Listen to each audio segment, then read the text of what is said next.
Good afternoon, everyone. Good afternoon, and welcome to today's event, European Parliamentary Elections, discussing a future worth voting for.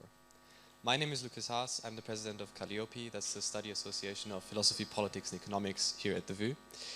In cooperation with the faculty association EOS, PPE Encounters, which is a student initiative that organizes monthly interviews with experts from various backgrounds, and the student council of the Faculty of Social Sciences, we have managed to put together this debate for you. I would like to extend a big thank you to the organizing team who put a lot of effort and time into making this event happen.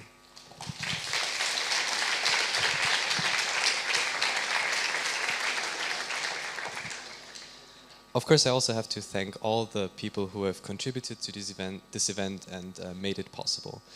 First of all, Andre Kraull and his organization Kies-Kompass, which in English is Election Compass.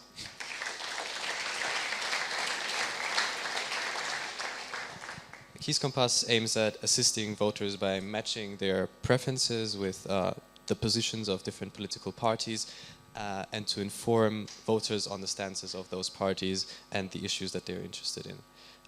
Thank you also to Professor Jan Kleineinhaus and the European Elections Monitoring Center.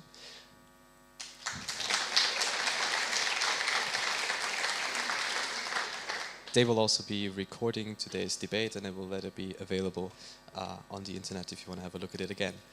And then I, last but not least, have to thank the VU Interdisciplinary Center for European Studies and Catherine de Vries.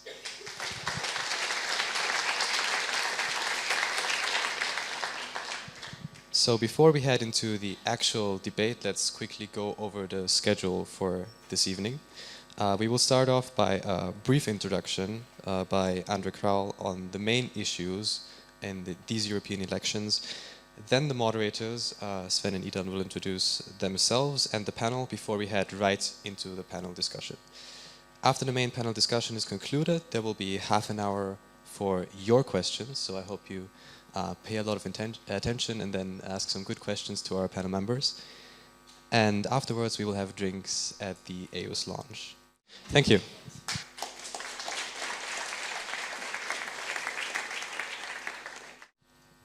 Well, hello everyone. Before we introduce our panel, we would first like to tell you why we thought organizing this event was important. Because we think in recent years, we got the feeling that the European project has been contested a little bit. We see it in the closing of borders with the refugee crisis. We see it with rising nationalism, some say. And we see it with the Brexit, as Andre mentioned. Yet, important decisions are being made in Brussels. And the decisions that are being made there will determine the path of our collective future, and therefore the welfare of the countries that are in it and the well-being of the citizens that inhabit it. For this purpose, and because at the same time we think that contemporary politics sometimes gets the angle wrong, in the sense that we encounter complex problems on our path and simple solutions that do not quite fit are being given. And at the same time, we as voters find it increasingly difficult to stay adequately informed about these complex issues in this time of ever-increasing globalization and complexity. And it would be a very comforting thought to have these simple solutions out there. But the point is, these complex political issues do require some more nuanced solutions, and that's why we're here today. We want to go through what we believe will be the most important challenges that the European continent is facing today, and to go in depth into these complex issues that do require complex solutions. So the topics we would like to discuss today are first climate change, then migration, and finally the aftermath of the Eurozone crisis. We will discuss what the EU and its member states have done in the recent years, and what could be the most optimal solutions to these problems. Of course, given the complexity of the European institutions, we do not claim that by the end of today's event we will all be experts about the European Union and all these complex issues. But we do believe that it's important to better understand these issues. So today, Sven and I will guide you through this panel as the panel moderators and try to make every complex issue as clear as possible. Then, I would like to invite the panel to come up here and take a seat.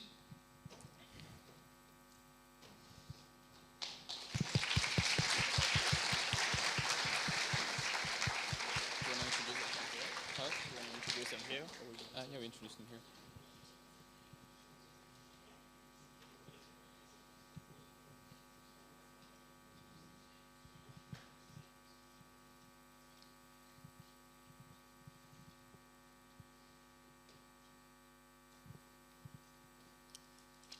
Great.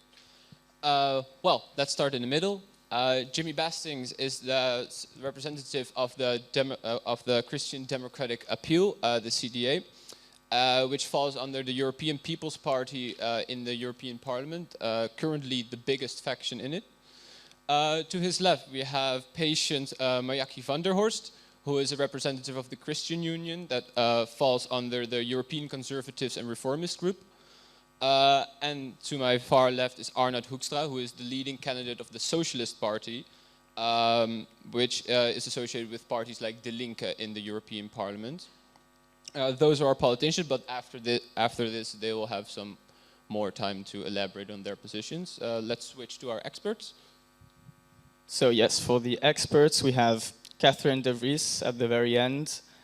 Catherine is the Westerdijk Chair and Professor of Political Behavior in Europe at the Vrije Universiteit. She wrote about many different topics, for example, public opinion, elections, or political accountability. All her work, or many of her works, have appeared in some very renowned journals. And she recently completed a book called Euroscepticism and the Future of European Integration with the Oxford University Press. And finally, we have Bjorn Brueggemann, who is a macroeconomist. He received a PhD at the MIT and was an assistant professor at Yale. Currently, he is an associate professor of economics at the VU, focusing on the nature of macroeconomic fluctuations in the labor markets and European economic policy. So thank you all for being here.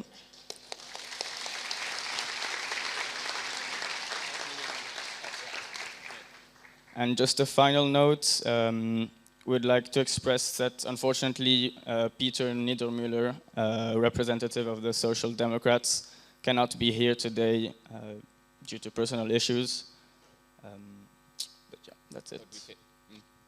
But of course, we think we have a fine panel for you guys, so hopefully it will be to your satisfaction. Yeah, then we will sit and then we'll hear from the candidates what their ideology is and how they would convince you to vote, so to say. Yeah.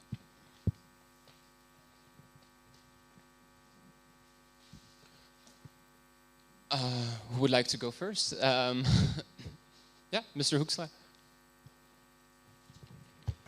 Thank you. First, let me make a compliment because it's so great to see so many young people here today with this wonderful weather. On my way here, I thought, oh my God, I will be in an empty classroom. But this really gives hope because European politics, not many people are interested in it yet because it still takes a month before the elections. I already did a lot of debates, but mostly with old grey people. So that really gives hope. I did a lot of debates, but this is the first one in English, so that's also very exciting for me. Let me first introduce myself. I'm Arnoud Hoekstra, lead candidate for the Socialist Party, the SP. I'm 34 years old, and I'm not yet a member of the European Parliament, so I'm still from outside the Brussels bubble. Before I became a candidate, I was an alderman, in Dutch, wethouder, in the city of Vlaardingen for 8 years. And I was responsible for finance, culture, sports, and social housing. So it's quite a small step from a city with 72,000 inhabitants to a European Union with 500 million inhabitants. but I think in a couple of ways it's quite the same, because if you're in politics, local or national or international, as socialists, we fight for the people instead of the multinationals and their shareholders. And I think Brussels is typically a place where they should, where we should fight them with their 30,000 lobbyists. And that's our main message as Socialist Party. Don't let Brussels be our ruler. Europe was once a sober partnership for peace and progress, where countries came together to arrange things that are more difficult to arrange alone. But Europe has been taken hostage by European elite and their messengers in Parliament. They speak 10 languages or more, but they are deaf for the concerns of the people. They pamper multinationals and put employees against each other. They dream about a European superstate with one government and one army. And they also want to interfere with local stuff that we can arrange by ourselves, like the pensions, our local public transport, and our social security. We should not accept. Don't let Brussels be our ruler.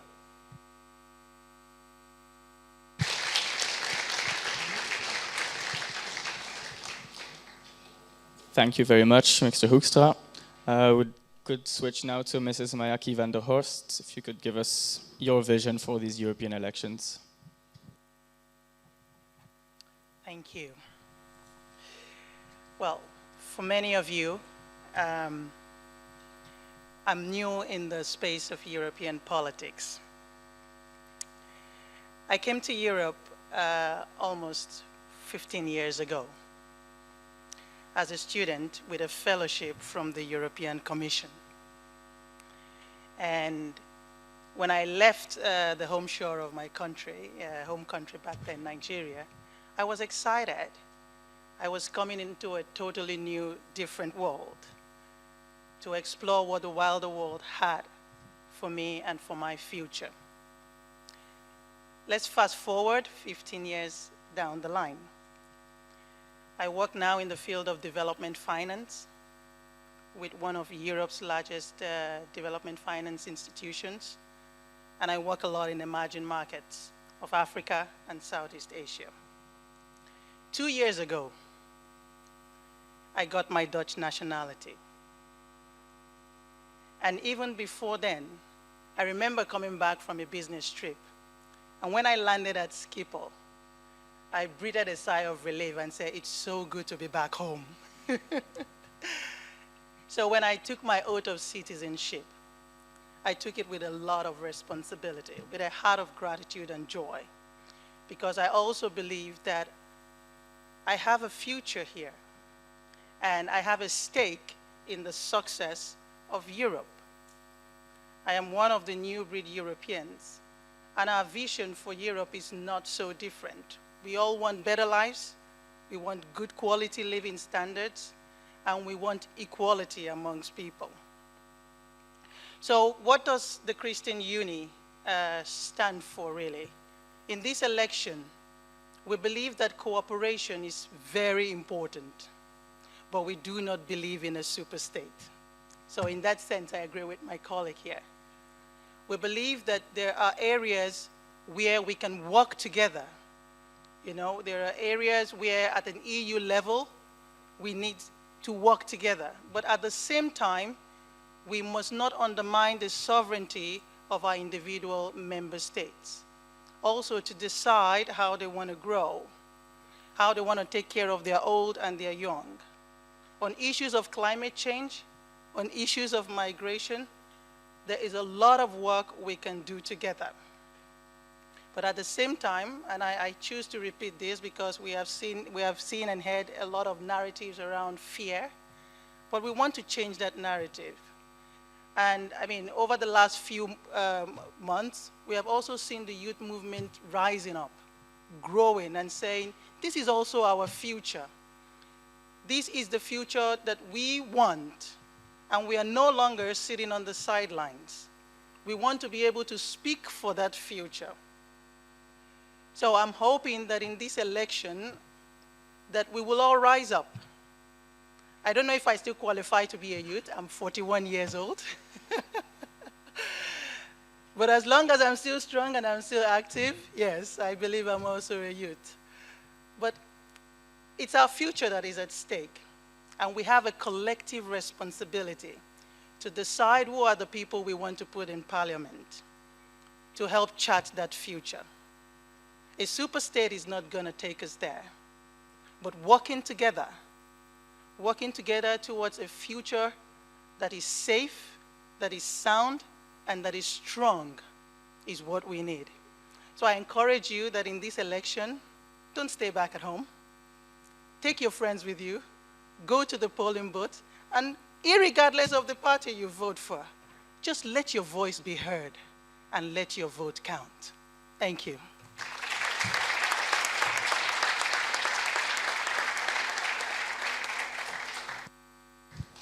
And then finally, Mr. Bastings. Well, they said campaigning is a struggle, but I never, had this much struggle just taking down a chair. Well, guys, I'm just going to join my colleagues in thank you all for showing up tonight. My name is Jim Bastings. I'm 27 years old, and I'm the youngest candidate running for the CDA, say the Dutch EPP party here in the Netherlands. And to be fair, I think being in politics as young as I am, it also brings a certain responsibility. Because I think what's frustrating, and in that sense I might start a little argument here with Arnaud. I've been working in Brussels for over 3 years now. I'm one of those guys that did their final traineeship while writing their thesis and then stuck there. I became part of this bubble, this part of incredibly idealistic and very driven, ambitious young people who just want to change the world. I think I might actually say that I could be proud of saying I'm part of this Brussels bubble. I'm part of all these young people who wear a suit but refuse to wear a tie, who walk into that office every morning and try to just do that one good thing, just to make that small change, that slight bump in improving Europe a little bit. But it's not easy. It's not easy being young these days. It's not easy being a young European these days. It's not easy when you have 28 members of the European Commissioner, including one member of the Commission for Youth Affairs, who over the last year has not met a single representative of a youth lobby, who has not met a single member of a youth organization that was lobbying on behalf of young people. No, he met with FIFA, and he met with UEFA, and he met with the Olympic committees, with all the big corporate sports lobbies, but not with a single youth representative. So I'd say let's get rid of that. Let's get rid of a commissioner for youth affairs, and let's get rid of a whole lot of other commissioners. Let's get rid of a lot of the red tape that's holding Europe back and actually becoming as ambitious as the people who want to work for Europe are. I'd say there are 3 things we should focus on in this campaign, and we should focus on for the next 5 years. We need to work for a stronger Europe. We need to work for a smarter Europe, and we need to work for a kinder Europe. That stronger Europe is basically protecting our external borders, as protecting, we'll say, the limits of Europe, because Europe has its limits. Let's face it, a country like Turkey isn't going to join the European Union in the next 25 or 30 years. Over the years we've been talking about these accession talks. They've only rolled back their reforms. They've become ever more autocratic and less European. So in that sense, I fully support our Spitzenkandidat in saying let's stop those accession talks straight away. But being a stronger Europe also means having that proper European coastal and border guard. I have 10,000 of those border guards standing there within the next 5 years. That smarter Europe means that we start investing in things that really deliver on the results, on those issues where Europe can indeed pack a punch and achieve results that the national states can't do. And finally, on that kinder Europe. Because being young and being European comes with responsibility. Europe also needs to deliver on those softer issues, not an army or not some big economic legislation. For crying out loud, when you look at investment in Europe when it comes to pharmaceutical industries, when it comes to medicines, when it comes to actual research and development, there's no part of the world where so many talented academics and so many researchers are working every single day to make this world a little bit healthier. Yet somehow we're not delivering the same ways as the big American companies and the big international multinationals are doing. 20 years ago, if you would have gotten HIV, it was a death sentence. These days, we can cure it. I'd say we should step up and do that with cancer. That in the next 20 years, we can cure cancer if we connect all those databases we already have and we invest as a European Union in those issues that really deliver promising results. Finally, I'd say, and this is the last thing I'm going to say, being young comes with responsibilities and being young comes with great opportunities. And one of those is that you can vote for young candidates. So I'd say, guys, let's be clear, nothing about us without us. Go out and vote, get your friends out to vote. And like my colleagues already said, well, I do care about which party you vote for, but as long as you vote, as long as you guys go out and try and bump up that horrible turnout that we saw 5 years ago.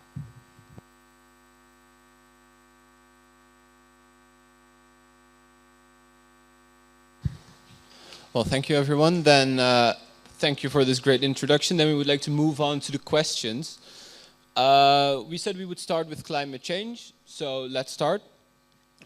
Some context first, though. Climate change is arguably one of the most pressing issues in contemporary politics, although relatively new. The IPCC said that if we do not revert the consequences that we have already caused, then catastrophic consequences could be upon us within 12 years. Yet, although the EU has tried to take the lead to tackle climate change, to the satisfaction of some, but the frustration of others, it takes everyone to commit to solve this issue, and that has been proved to be challenging.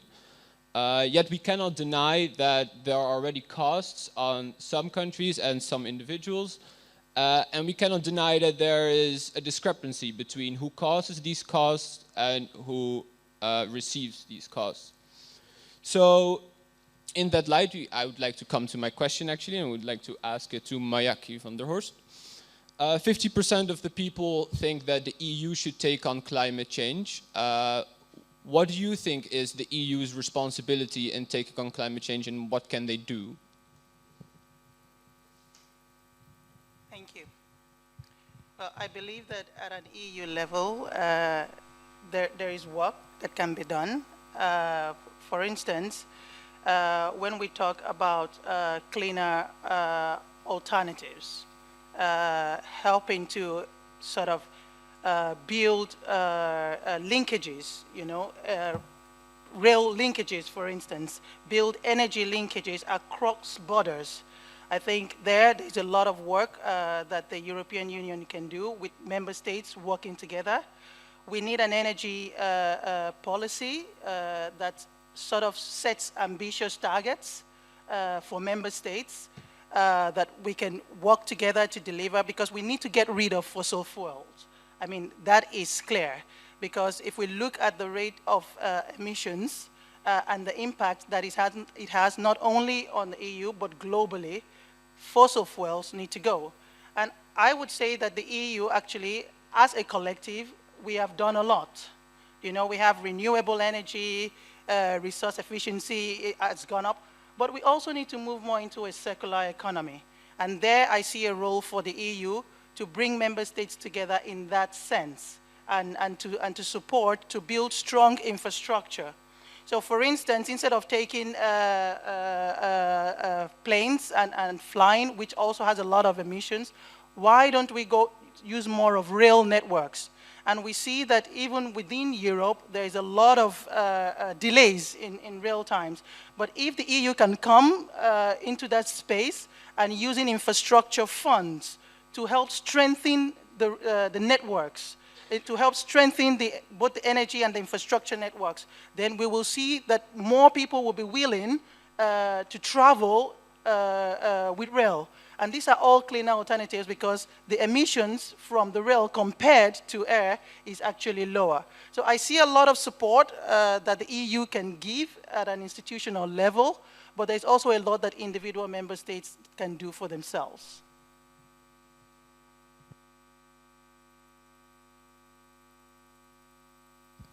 Thank you very much. Mr. Bastings, same question for you. Do you think the environmental challenge should be tackled at the EU level? If yes, how?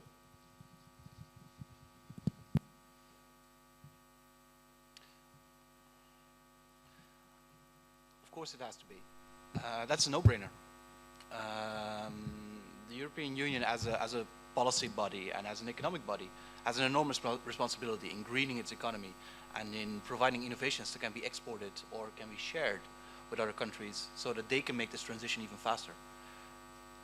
But of course the real issue isn't that the European Parliament, of which all three of us want to become a member, sets these standards and that are set into law and then thrown over the hedge to the national governments to deal with it.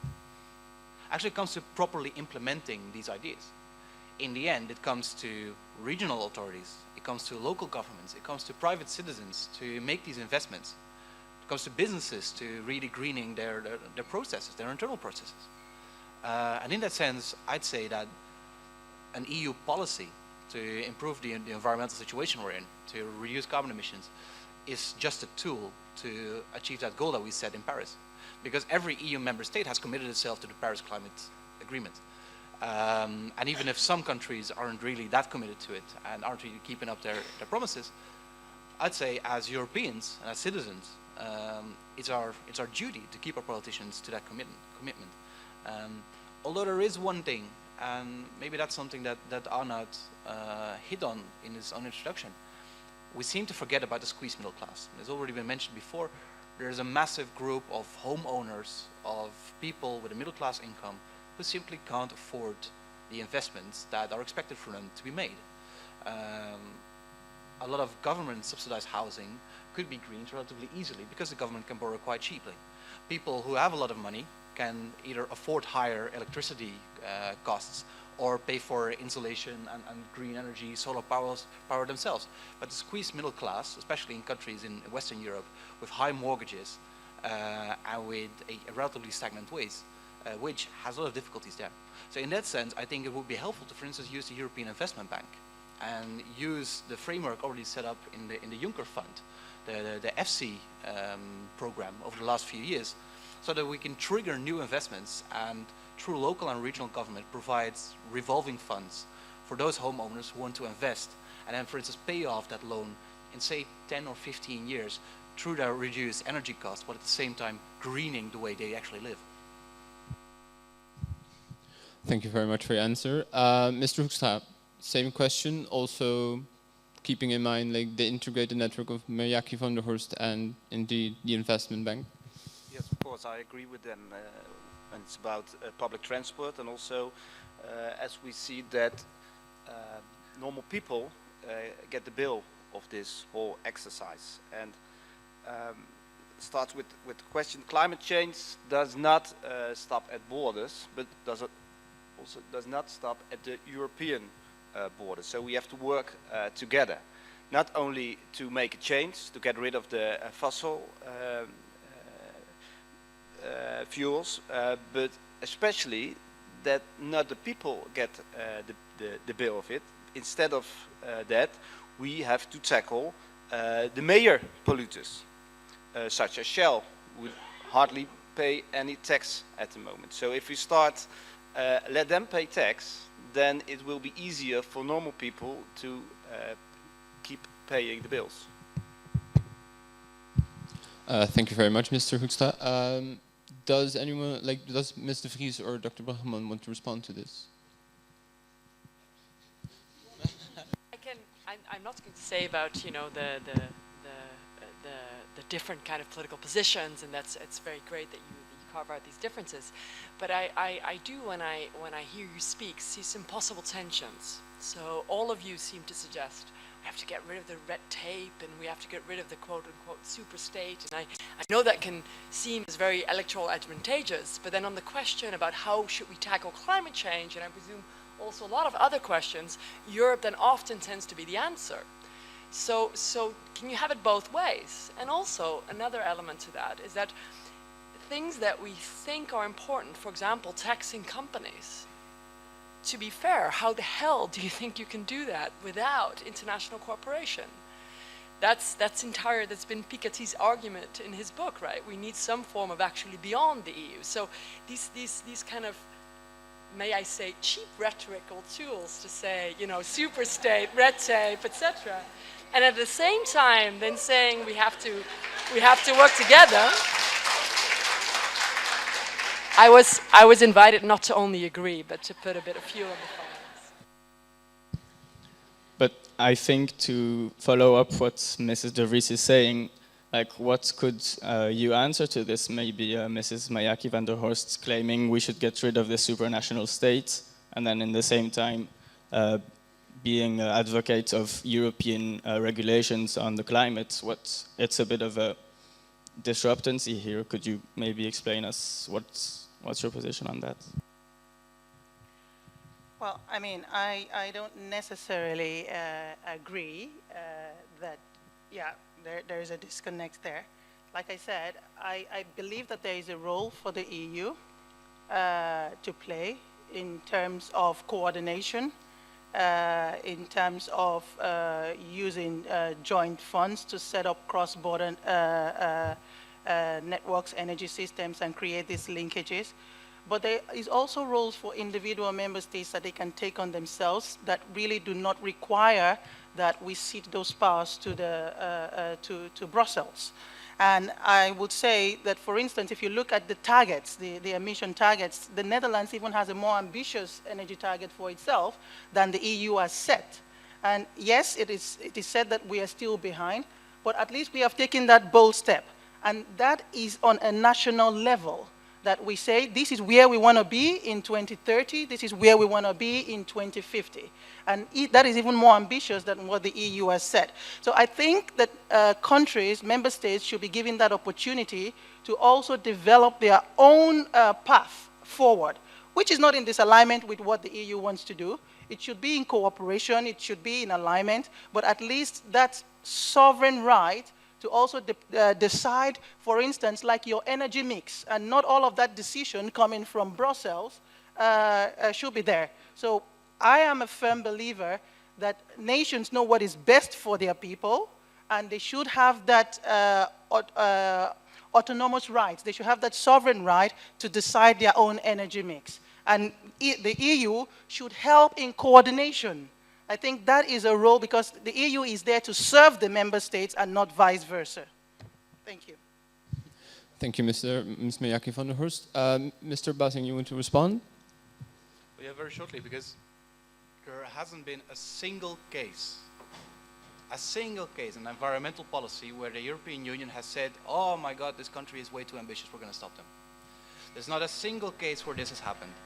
So I'm happy that we finally opened this debate here, because when it comes to the European responsibility here, it's also about allowing actually getting the EU to help those countries, those regions, those municipalities with very specific issues. And look, for instance, at Poland. Southern Poland, or Poland as a whole, massively relies on coal. Massively relies on coal. Almost all energy that's produced in Poland is made by burning coal, be it lignite, be it brown coal, be it imported coal, and there are hundreds of thousands of people whose jobs, whose families rely on this coal production and on coal burning. That's horrible. Poland emits the most CO2 per generated megawatt. It's ridiculous. But what Poland is going through right now, this economic and environmental transition, is something that the Netherlands, or at least the part that I'm from Maastricht, my grandpa was a coal miner, that the Netherlands has gone through in the 60s, and that Belgium has gone through in the 70s and the 80s. And there's so much knowledge in Western Europe on how we can make that transition and how we can green the way we produce our energy that we can use. And in that sense, I'm very disappointed in the way that some political parties in the European debate try to separate the skills and the knowledge and the tools we have at European level and the implementation at a national or regional level. In that sense, I'd say Europe has to step up its game. And if it's not in the use of budget, then at least it's through getting those technicians and getting that help and getting that expertise on the ground there, so that we can cut down on coal in Eastern Europe, that we can green their energy production, and we can get those hundreds of thousands of people retrained and into proper jobs so they can pay for their families and pay for their own future. Yeah, Mr. Hoekstra, you want to respond? Yes, well, let's be clear that also in the Netherlands, a lot of the power plants are fueled by coal. So our Tesla batteries are also loaded with coal energy, cars which they cannot afford in Poland. And we should respect that. And the Socialist Party is not against European Union. We should work together, especially on topics like this, which are international. What I want to say is that the European Union should not interfere with the local topics, which things we can arrange ourselves. And this topic of climate change, we should work together inside the European Union. But we should not interfere with the sovereignty and the national parliament of Poland. They have to be able to make their own decisions. We can help them, we can support them, but they're responsible for their own decisions. I'd like maybe to ask a question to Mr. Brugman. Considering what Mr. Bastings explained on these differences in economies between countries such as Poland and then the Netherlands, where the Netherlands are way more able to actually shift in this environmental change, what do you think the EU can do on an economic perspective in this debate?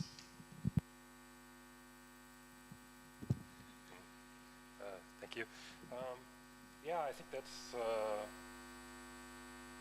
quite difficult in terms of what Jim was suggesting, that we could help Poland with providing the knowledge that we already acquired in doing this transition in other countries. One could also ask whether one could go a little bit further and actually also help them in terms of more financial support, in terms of making this transition as well. So maybe you can follow up a little bit.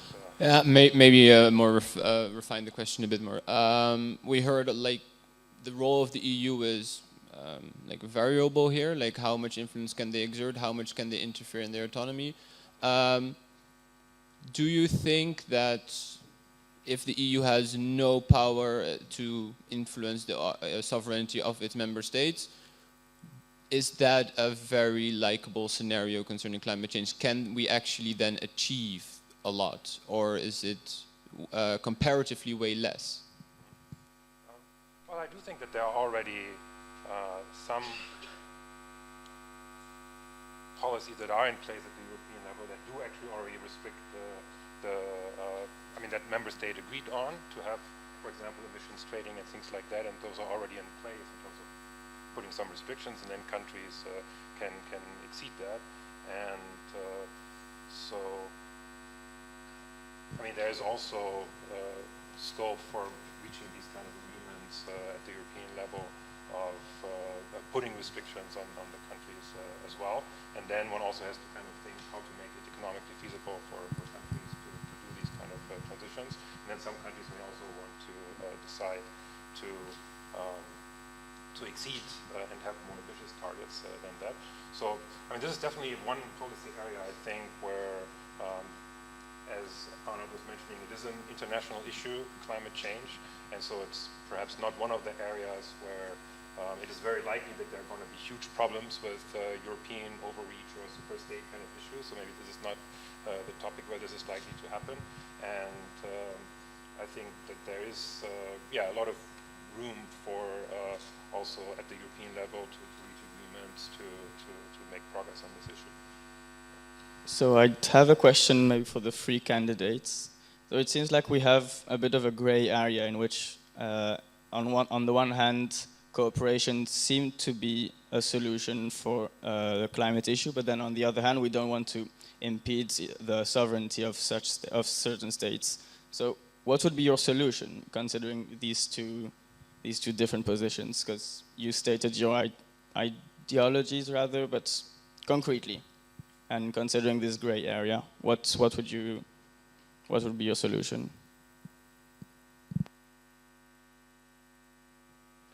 I'd say there are three things that are important in this whole sense.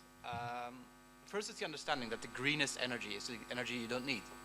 So we need to find ways to be more efficient in, well, generating the same level of wealth and well-being while reducing our energy needs in the first place. So that means better, very concretely, better insulation in housing, be it social housing, be it private housing. That means cutting down on the energy you need for your industrial production processes by switching from coal-fueled steel plants to gas-fueled ones to electricity to electrically-funded ones. That's how the big steel corporations in Western Europe have been cutting down on their CO2 emissions by almost 50% in the last few years, by just switching the way they produce that thing. Secondly, I think my colleague on my right is very right when she says that we need to work on linkages.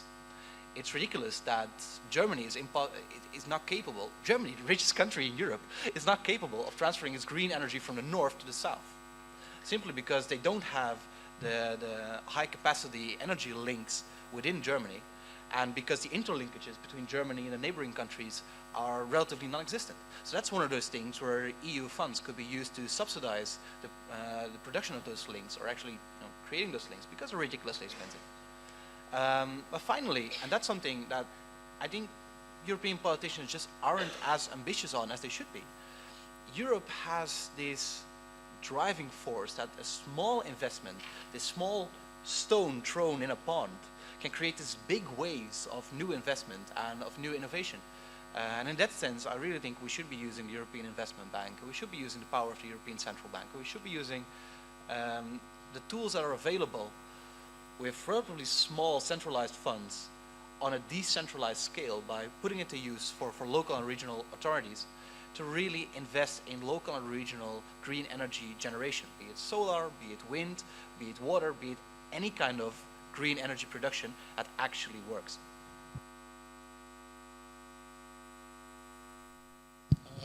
Maybe a little bit more, like going deeper into the question, because I think Ms. Mayaki van der Horst and Hoekstra were most explicit about sovereignty. What is there the limit to sovereignty? What kind of sovereignty can we not touch in order to save the climate, actually? Because there's a lot of academic work that just doesn't agree with you at all.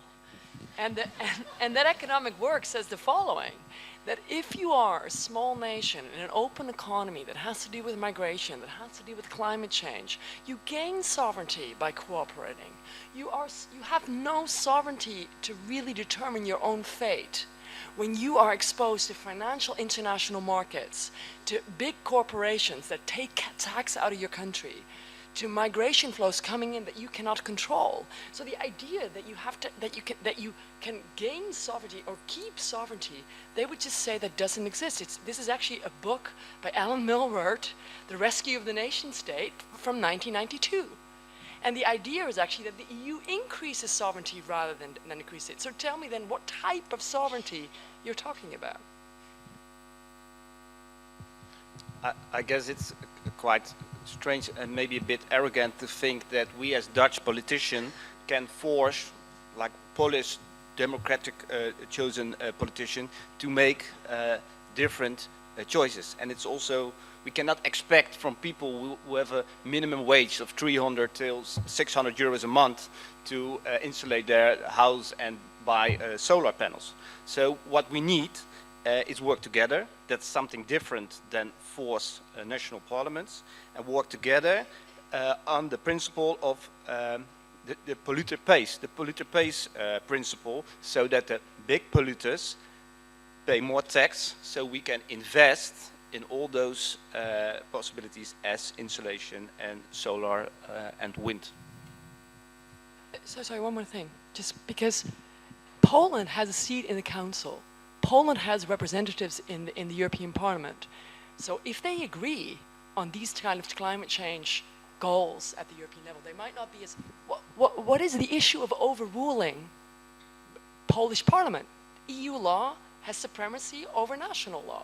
That is not undemocratic, it's not anti-sovereign. There is an institution that actually deals with this.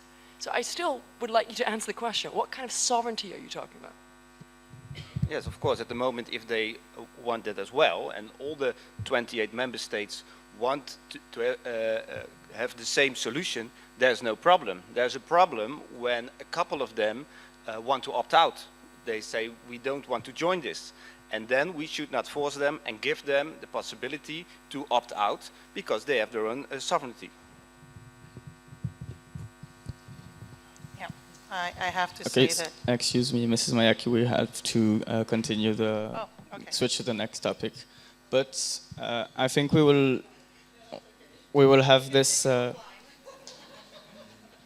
it's interesting because the debate concerning sovereignty, I think, is going to come back in every topic we discuss. So you'll have the possibility to speak about it. And the next topic, that is going to be migration. So before we ask questions, maybe a bit of background.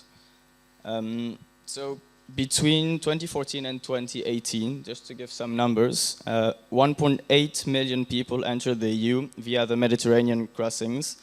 With, considering the danger of the path, the UN counted more than 16,000 people that were reported dead or missing. Many of the people moving to Europe were seeking refuge from conflicts in the Middle East and especially in Syria. Now, what has been the answer of the EU? It has been at first to follow the Dublin Protocol, which states to give the responsibility of integration and asylum granting to the member states in which migrants arrived at first. Additionally to this, the EU signed agreements with neighboring states to try to help these neighboring states build infrastructure to help the integration of migrants into their own member states. But overall, what we have seen by analyzing the situation of migration is that there's been a lack of cooperation or difficulty in cooperation between member states where there's been no holistic solution across all EU member states due to strong opposition of some member states, such as Hungary or others. And so in this background, with, as we have seen in the past years, different cooperation between member states, I would like to turn to you, Mr. Hoogstraat, first. Do you believe the European Union should continue its efforts in trying to find cooperation between states on the issue of migration, or should the challenge be tackled at a more national way? Well, for the beginning, I guess it's important to to separate two flows of migration. To start with the people who flee due war, we need to help them. But there's also a group of people who come over and embark those dangerous ships and dangerous routes to find a better life. And that group, I would say, we should give those people a reason to stay. But the first group, those who flee due war, we need to help. And I think we cannot force Hungary to accept them, and I'm not sure if we want to do that to those refugees to live in a country where they're not very welcome. But we can give countries as Hungary financial fines so that they can pay for good housing in other member states. So we cannot force them, but we can give them financial fines. Thank you, Mr. Hoogstraat. Then the same question to Miyaki van der Horst. But you mentioned the fining Hungary. At the same time, there are countries that just accept a disproportional amount. Like, how are we going to compensate Italy in that, like, for example, Italy in that sense? Like, is it only going to be fining the people that, like, retract from the agreement? Or are we also going to compensate those? Because neither have really happened.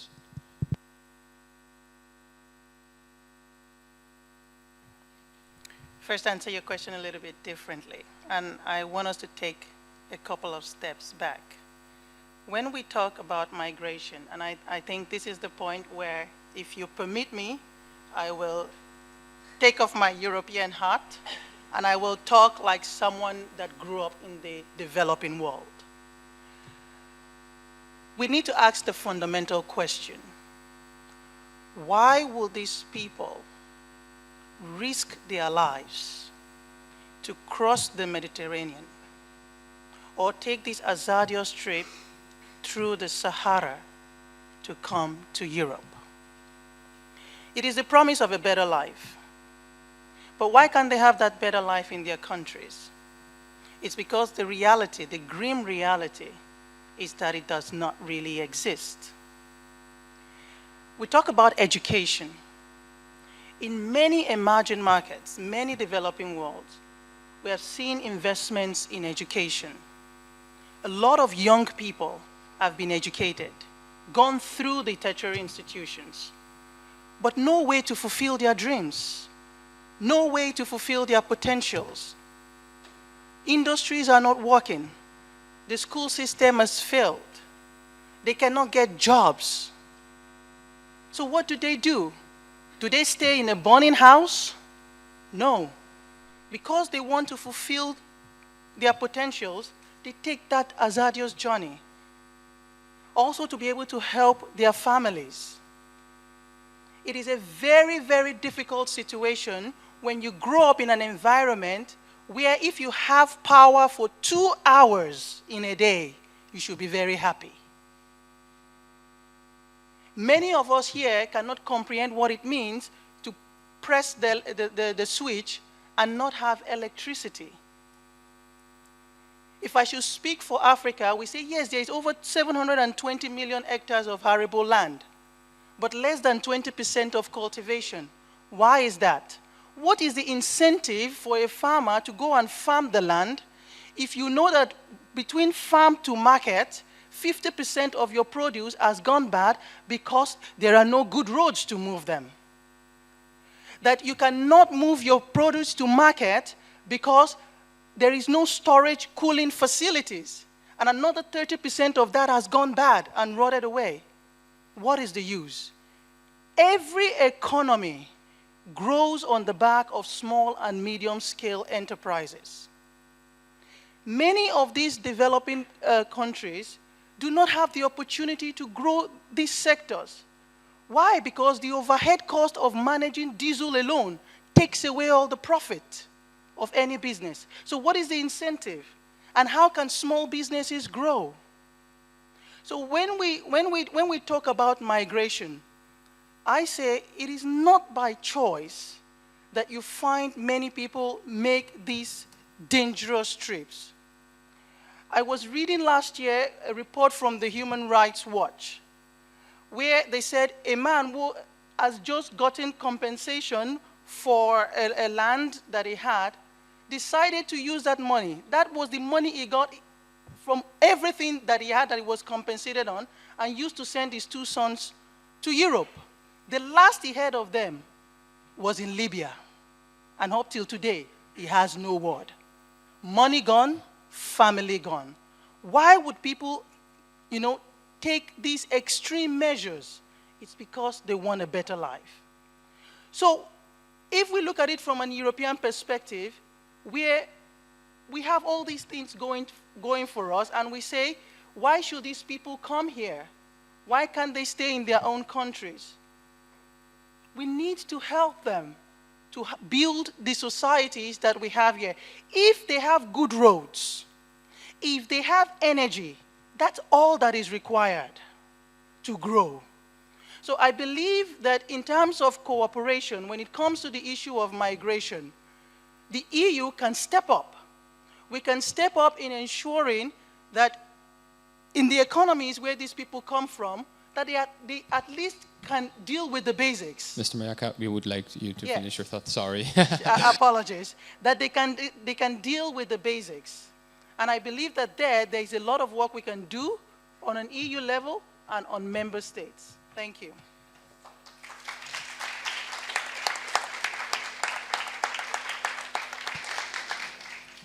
I think I fully agree with you, Ms. Miyake van der Horst, that everyone deserves a good life. And indeed, most people will not be, if not all people, will not be fleeing their country because they want to, but because they need to, because there's no other way. Yet, there are people right now fleeing that we have to deal with. Are we as Europe, how are we not taking all of these in? Why would we deny these people a future? And that is my question to Mr. Bustings. Why would we not take all of them in and give them all the life that they deserve? Or is it really because we do not want to pay for that?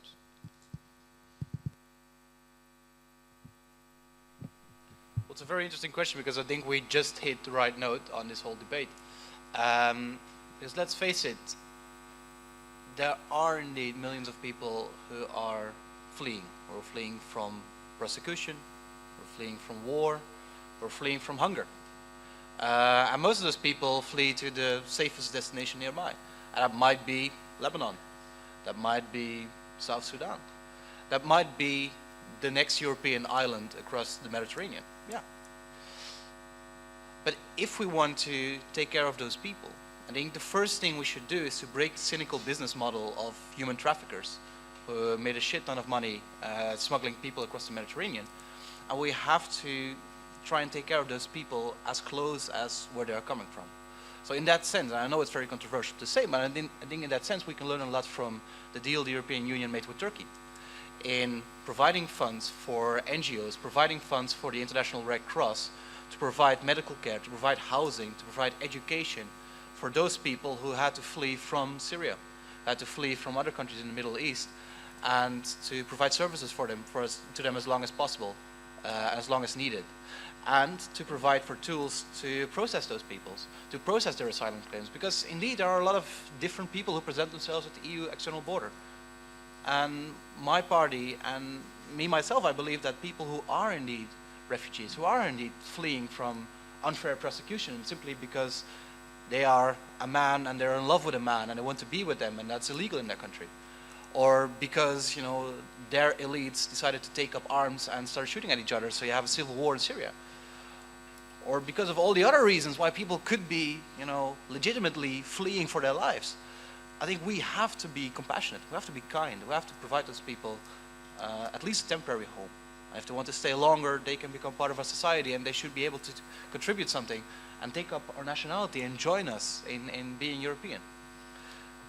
But the underlying issue, and I think that's something that's very important, that especially European politicians who deal with international trade, who deal with massive aid budgets, humanitarian aid budgets, development budgets, should really look into, are issues like free and fair trade. So that SMEs and so that people who want to set up their own company in developing countries actually have a chance of producing their own goods or innovating their goods, producing their own goods and exporting them to the European market as well. And I think we should use the funds that are already available in Europe in a very decentralized way, because every country has its own development program, has its own development funds. We should combine that into some kind of a Marshall Plan for Africa. That's something that Europe can really do, and that's something that Europe can really invest in.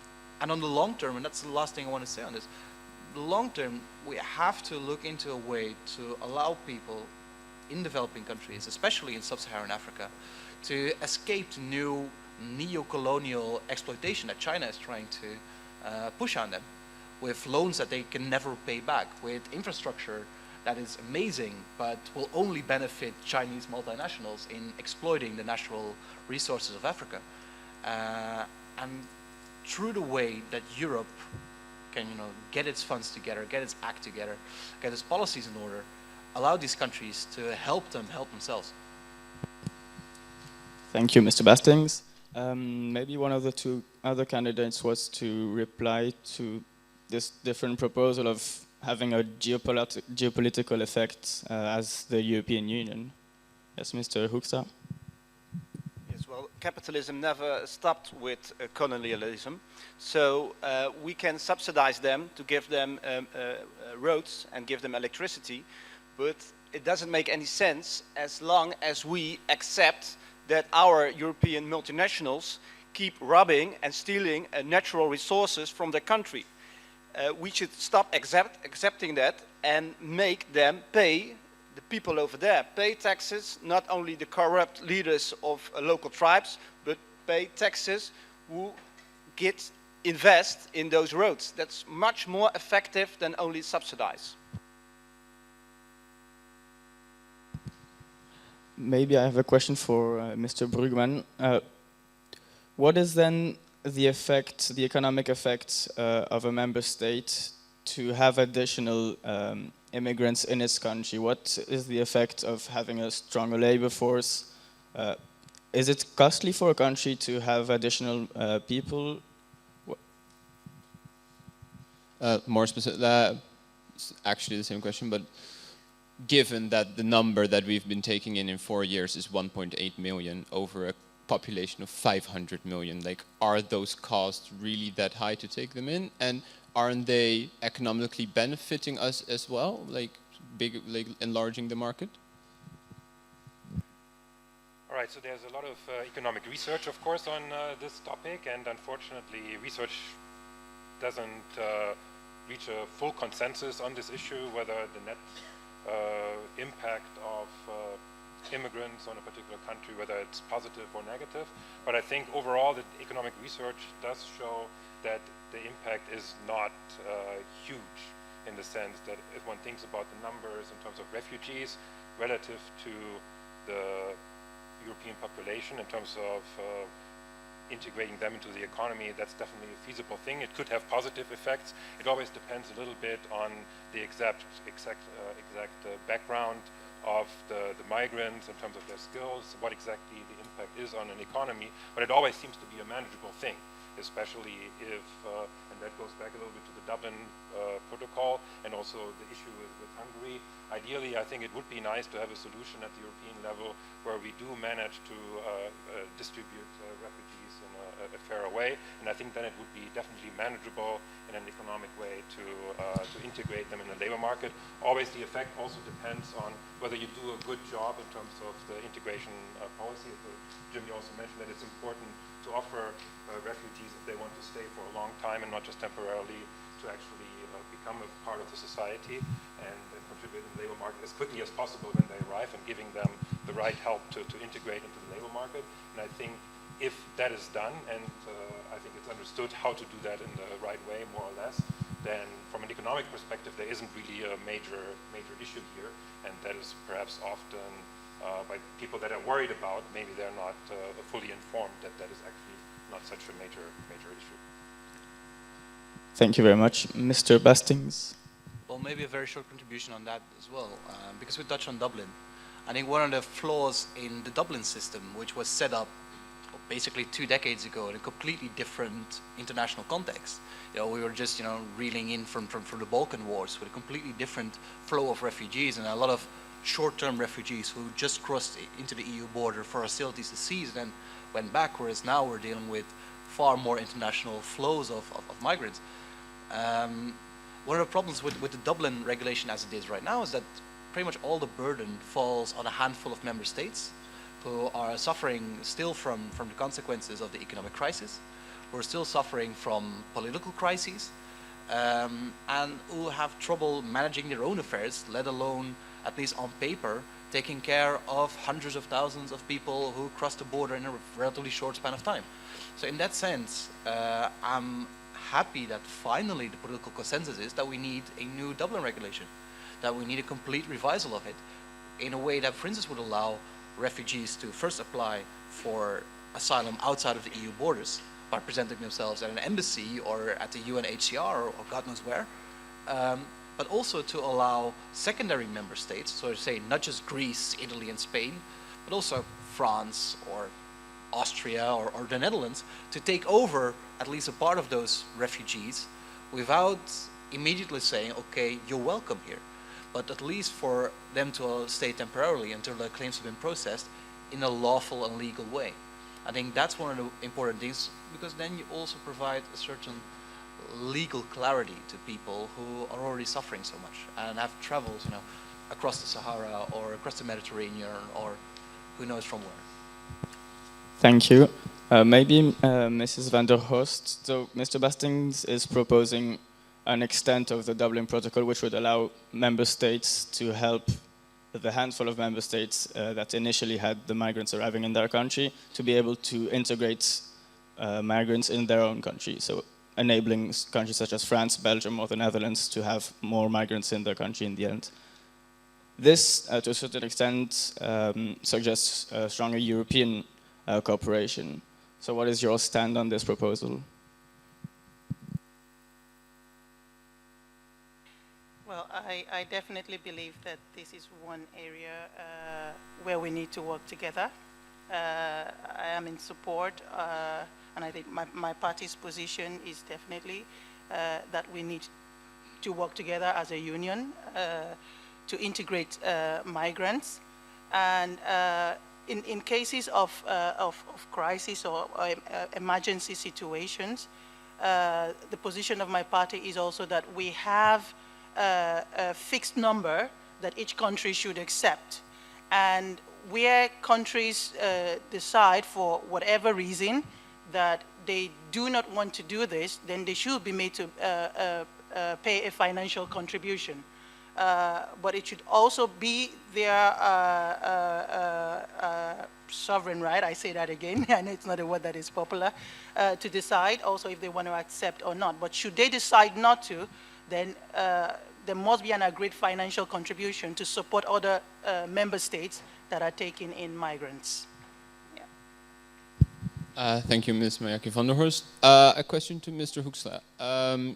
You mentioned repeatedly that we have to make the big corporations pay, but isn't that to a certain, like, I'm just going to say that that's not that controversial. I think a lot of people agree with the fact that people should pay taxes when they have to pay taxes, but the reality is just that they don't, and that the change is just not really going to be there. So if that is not going to be there, like, and we have to take care of these people, would you, for example, be prepared as a socialist to raise income tax a little bit to cover the cost of these people? After all, these people are in way worse circumstances than most Dutchies, are they? Yes, of course we should help them, but I don't see any reason why we would not be able to raise taxes on this multinational, but also the shareholders. As recently there was a proposal to cut the total tax for shareholders. We should raise them so we have enough money to invest in those countries. But take it as a given. Like, sorry, like maybe I wasn't clear. Like, take it as a given that we cannot change this because it seems unlikely that we can. Would this be a scenario, a solution, or should we not do that? At this moment, we take more from countries like in Africa than that we give. So at least it should be equal. But I want to interrupt also Mr. Bastings about the refugees who flee due war. Because also there, I think it's much smarter to invest in the origins of these conflicts. And I think it was Mr. Bastings' party and his Prime Minister Jan-Peter Balkenende who supported George W. Bush to go in war in Iraq. And let's make clear, here we go again. That's where it all, and it's quite a long time if you're still quite young, but I was, I guess, 21 when I was demonstrating in Amsterdam against this war. And after that war, it was only a start, and people came over to here, not only from Iraq, also Afghanistan, and later on Syria. So let's invest in stop this conflicts. Before Mr. Bastings would reply, we could switch to Mrs. De Vries. We didn't hear you yet on this topic. So we've heard all sorts of different initiatives tackling the issue at its roots, new pro-European proposals. What is your stand on this issue? So I think one thing which we couldn't necessarily address yet, but what you really see is that, so let's take an average Italian Eurosceptic, right? So, and it was a bit in Jimmy Bassen's response as well, is that they feel that they have been hit twice. Right? So they've been hit in the Eurozone crisis, and that of course disproportionately affected the south of Italy, and you have unemployment rates which we cannot imagine, right? So also much more variation within the EU, but also in terms of the number of migrants that are living and are flooding Italy. And of course Salvini can symbolically not allow for one boat to get in, but I mean that's more symbolic politics than anything else. So I think the questions of a kind of a lack of solidarity, which maybe we'll touch upon also with the Eurozone crisis within the EU, is problematic, and hence that I was kind of going into the sovereignty issues, right? Because if you at a certain point say that there was these really important problems, and I think all of you are saying these are really important problems that we need to tackle, and there might be variations in that, but if you allow countries to hide behind sovereignty, right, then you get a lot of these inequalities that you're seeing. So I'm not necessarily saying that everything should have a European solution, but for example, just to give an example, one of the issues can be that people perceive part of the superstate being kind of the Commission being unelected, or the European Parliament not having, a European-wide elections where these issues could be discussed. How are we dealing with migrants? But that was voted down in the European Parliament. That's been voted down by member states. So that actually is where national sovereignty just doesn't allow us to get anything done. And I think that's the issue, right? Expectations are really up. And I think this is a crossroad election, that expectations on the economy, on climate change, on migrations are up so much. And if the EU doesn't deliver, you might lose all of the cooperation that you guys, really care about and deeply care about, and which becomes clear from your answers. So hence that I'm pushing towards that sovereignty image, because I understand where it comes from. But technically, it's been more of the kind of the anchor holding a lot of EU institutions back to do something on these areas, rather than enhancing them. Not to say that there wouldn't be problems within EU institutions as well. We can, talk about those. But in that way, I think that's really crucial to keep in mind. And I would like to hear also in the next answers a little bit how you perceive that. That's my 2 cents on it. We're a little bit short on time, but of course, out of courtesy, after this ad hominem attack on Mr. Bastingly, you had 30 seconds to respond to Mr. Hoekstra. 30 seconds are all I need. Listen, I've heard this before, and I'll probably hear it another 27 times, but listen, I'm not going to go into what happened at the time when you were 10 years old, because I think by the time you were 10 years old, the last socialist regimes in Europe came down. But when it comes to foreign policy, because that actually is maybe something that we can agree on, Europe needs a proper foreign policy. A unified policy, which, for instance, the national vetoes on issues like sanctions for human rights breaches should be abolished. For once, Europe should speak with one voice, sanctioning individuals who breach human rights, sanctioning individuals who actively, allow genocide to happen, who actively allow or cause these refugee crises to happen. Europe, for once, with 28 or 27 countries, should be packing a punch and really, flexing its muscles. So in that sense, I say, let's get rid of the vetoes there and finally allow Europe to speak with one voice when it comes to sanctioning human rights breaches. Mr. Hoekstra, would you like to give a last reply? Yes, of course, because if we quit with the vetoes, that makes that we are not able to decide for ourselves. Our national parliament will not be able, our government will not be able to decide for ourselves. And I think that's the level where things has to be changed, because I think it's very bad that there are countries where the people vote on nationalist parties. But that's democratical. If they want to choose for a nationalist party or politician, we cannot force them to vote on a left socialist politician. It might be a good idea, but I don't think it makes any sense. Thank you very much. We now have to shift to the next topic and our final topic for this panel discussion, which is fiscal and monetary policy in Europe. So it's more of a structural topic rather than a day-to-day challenge. But to better introduce this topic, I will give the word to Mr. Bruggeman to introduce what has happened in the recent years. All right, thank you. So what I'll try to do in a few minutes is to give you a quick view on the Eurozone crisis and also the current macroeconomic situation in a way that is, I would say, like a consensus among macroeconomists, since I'm supposed to play a bit of an expert role here. So I want to make 2 main points there, which I think is a consensus among macroeconomists. First, that the Eurozone didn't do very well in dealing with the Great Recession and the financial crisis. And second, that also right now we're not, or we're kind of extremely poorly prepared for the next recession when it comes. So taking a bit of a step back, the main problem, of course, in the construction of the Eurozone is that at some point we decided that we actually will have a centralized monetary policy, but then in terms of fiscal policy, that's still at the national level. And then also we have not really integrated capital markets and also banking sectors. And then if we think about the consequences that this has had during the Eurozone crisis, we already had some problems building up before the crisis in terms of imbalances and governments not saving enough during good times. And then when the financial crisis happened, countries were affected by this very differently. The extreme case is, of course, Greece. But if Greece still had its own monetary policy, it could have devalued its currency, and it would still have had a recession, but the recession would have been much less severe.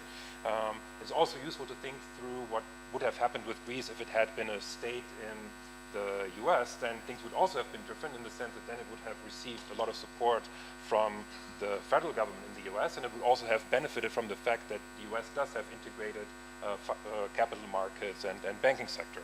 So what happened instead in Europe is that we had, of course, on the fiscal side, we had austerity, and then we had an expansionary monetary policy, but one size fits all, because we only have it at the level of the ECB.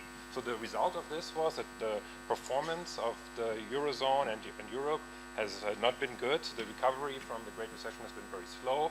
Compared to the US, it has taken, just to get back to the previous output level, 8 years instead of 4 years in the US. And it also has been very, very uneven, because countries have been affected differently, and some countries have not really recovered at all yet. Of course, there have been some reforms to address these issues. So fiscal rules have already been in place. They have been not working very well in the past, and I think macroeconomists, despite reforms that have been done, would still say that these fiscal rules are not working very well. We have a banking union, but it's still incomplete.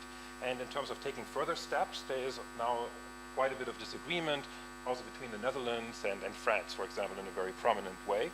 And so we're a little bit stuck there.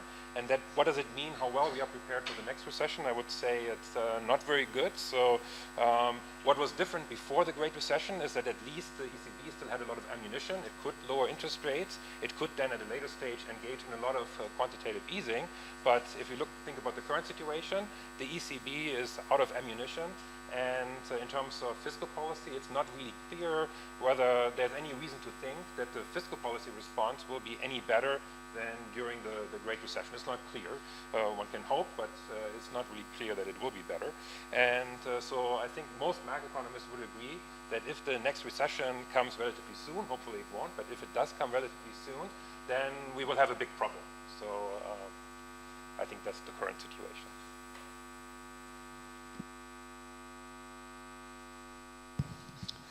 Thank you very much for this very clear overview.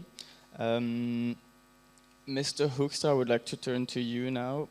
So yes, we've seen that, as Mr. Brugman explained, the crisis affected Europe very strongly due to its monetary union, but then some people claim that a fiscal union can then help tackle these issues better. What are your stance on solutions to the economic issue that's the European level? Well, first of all, the introduction of the euro was a great mistake.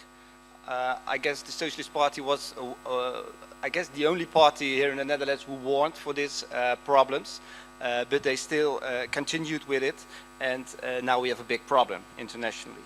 And I agree that the euro has no future on the long term. So the road must be opened for alternatives. Not today. I do not propose to step out of the euro tomorrow, but we have to think about alternatives, because we cannot have, indeed, not have a second crisis. And let's be clear, with the last crisis, we didn't help the people from Greece and other southern countries. We especially helped our banks from France and from Germany. They saved a lot of billions, and we were promised that we would get the money back, but I think we will never see €1 of it. So we need an alternative for the euro. Thank you. I'd like to turn to Mr. Bastings. So Mr. Hoekstra is proposing to quit the monetary union. What would be your proposal? It's very naive, isn't it? I think it's one of the issues that Professor De Vries highlighted quite clearly, especially a country like the Netherlands, which on a global monetary market system is a ridiculously small player in a very open economy, can't afford to have its own currency. I think before we had the euro, if the Bundesbank in Germany decided to change its interest rates, they would give a heads-up call to the president of the Dutch National Central Bank 15 minutes before and say, we're going to lower our interest rates, deal with it. And it's true, like when Germany sneezes, we have the flu. So a country like the Netherlands can't have its own currency. And before we get into a really technical debate about the euro and a southern euro and God knows what, I think we have to be very honest that you can't have a proper monetary policy without a proper economic or even fiscal policy. In that sense, I'm really happy, and I know other parties disagree with that the European Commission has set up its game when it comes to the European semester, but being very clear on structural imbalances that exist in certain economies. Because that's something that the Greek government, be it a left-wing or right-wing, just simply refused to tackle and willfully ignored in the years leading up to the crisis. In a sense, I also disagree with Mr. Hoekstra when it comes to the response to the crisis. Of course, it was an insufficient response. I think we can all agree on that. But I think the European member states and the European institutions at least made sure that most Europeans were saved from the worst consequences of this, because I don't even want to imagine what would have happened if systemic banks in Northern and Western Europe would have suffered in the same way as small Greek banks had suffered during the crisis, well, at the worst of its days. I think, for once, we agree on this, that the worst thing that could happen was that if all people who were saving for their retirement in Europe would have saved or would have lost their retirement savings because of this crisis, as happened to a few million Greeks, if the European Central Bank and the institutions hadn't stepped up its game. I do also agree with what Mr. Bruggeman is saying, that Europe is not ready for it, not ready for the next crisis. And in that sense, we're talking about macroeconomical issues when it comes, for instance, to a massive housing bubble in Western Europe, where consumer debt is at record high, where banks have been taking on a lot of debt, well, relatively cheap debt from the European Central Bank, and they will have massive trouble refinancing that.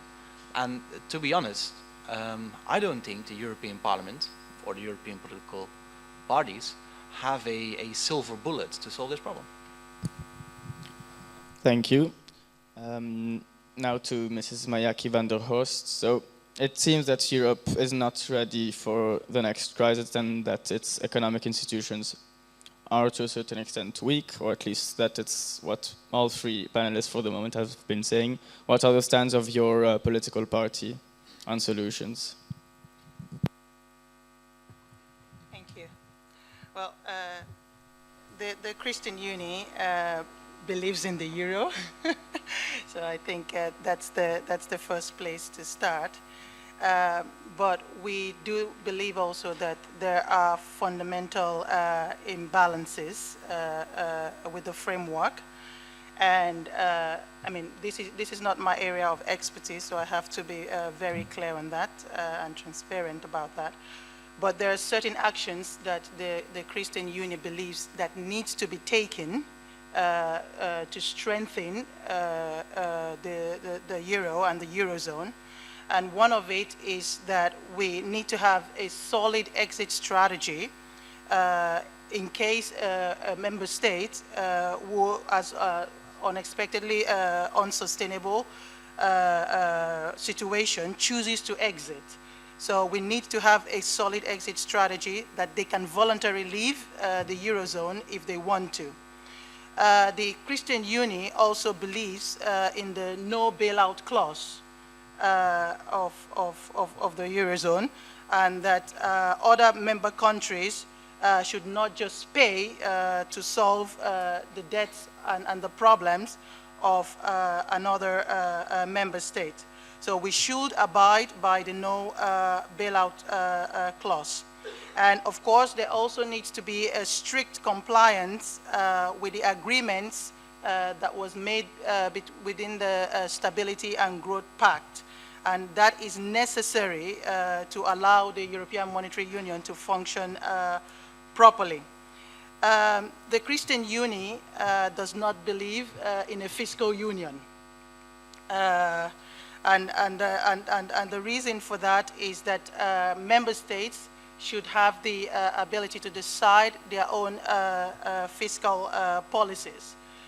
So in that sense, a fiscal union is not deemed to be the answer to keeping the Eurozone stronger.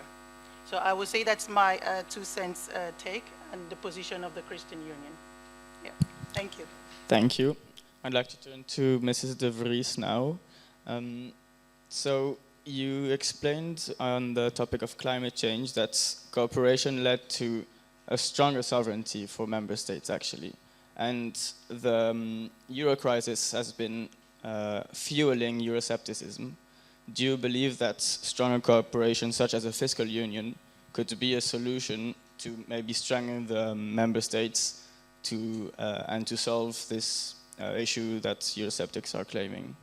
Yeah, so I think a lot of the things that I think it was also very very clear in what Björn very rightfully outlined, I think, is the fact that a lot of European solutions at the moment are half-baked. So we're taking away monetary policy capability of Greece to devalue its currency in a time of recession, but we don't give really anything clear in a response, or we're doing it as the crisis unfolds, right? As fiscal 2-packs, 6-packs, fiscal compact, etc., right?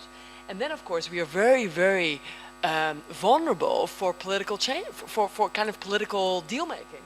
Think about the fiscal compact, for example, was actually the start of Brexit, right? Cameron, by his Eurosceptic backbenchers, was forced to vote against it. And not because they said, oh, it's not my euro, right? We're not going to prop the euro for other member states. So you see this kind of lack of integration and differentiation that leads to so many feasibility issues. And I think Björn really highly outlined that. It's kind of a now or never moment, I think, at currently, right? So either you quit, which is, I mean, you're just to say that there's very Nobel Prize winners in economics like Stiglitz who would agree with you in terms of that he didn't think that the euro was a good idea. So either you quit, or you say, okay, we have it, the sunk cost of the investment is so high that we can't really quit it now, but then we have to roll it out. Then we have to have a fiscal union now. Then you have to go all the way. And the issue that Europe kind of ends somewhere in the middle of those things. And at a certain point, when the next crisis hits, then, you know, we're going to again be trapped in when there's a regional election in Germany, which is, you know, going to affect the chancellery, et cetera, et cetera. So these feasibility issues are really, really important. And I think, especially in a time where we're not in crisis now, there should have been this push. But unfortunately, as Björn outlined already, we're not there. So in that way, I think also what you really see in the work that I've done is that expectations about what Europe should provide have really increased. And Europe has not stepped it up, has not stepped up to the game. So either you do that or you don't. You know, either we say we dissolve this project and we go into something which is kind of Brexit, the Brexit project, or we see what that does, right? And then partly we say, okay, we move it forward. I think in between we can't. We're really at a time where we have to choose. And I hope these elections will make that clear, and also you guys can choose in whatever party you want to support. But I think really the time for action and really decisions has come. Thank you very much, Mr. Vries. A question to Mr. Bruggeman.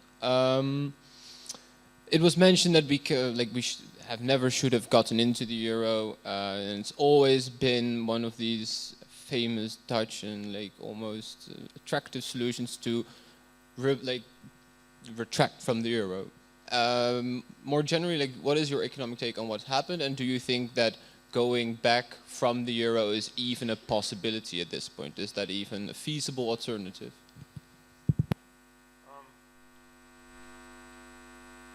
I think, so one thing that was mentioned before, that maybe we believe in the euro, and that was also when I was not an economist yet. I also was kind of very excited at first about euro, because I thought euro was kind of a great thing, and I really liked it, and I thought, oh, maybe euro also makes sense. But in some sense, at the end of the day, it's a currency, so it's a more technical thing. We need to have a currency, and we want for the economy to function well. And I think definitely it's also, and then we should try to do it in a way that makes economies function well. So it's more like, it's really more like a technical subject in some sense. And then the question is it technically possible, for example, for a country that is as small as the Netherlands to have its own currency? So you mentioned that might not even be a possibility. I think there are plenty of small countries that do have their own currency, and of course, to some extent, there are a little bit of followers of maybe what bigger countries are doing with their monetary policy. So it's always not like a perfect world in the sense of currency arrangements. There are always some difficulties with them. And so there are trade-offs with it. But I think what we had before, where we had some kind of coordinated exchange rates, there was at least some flexibility for countries that were in a very problematic macroeconomic situation to totally devalue.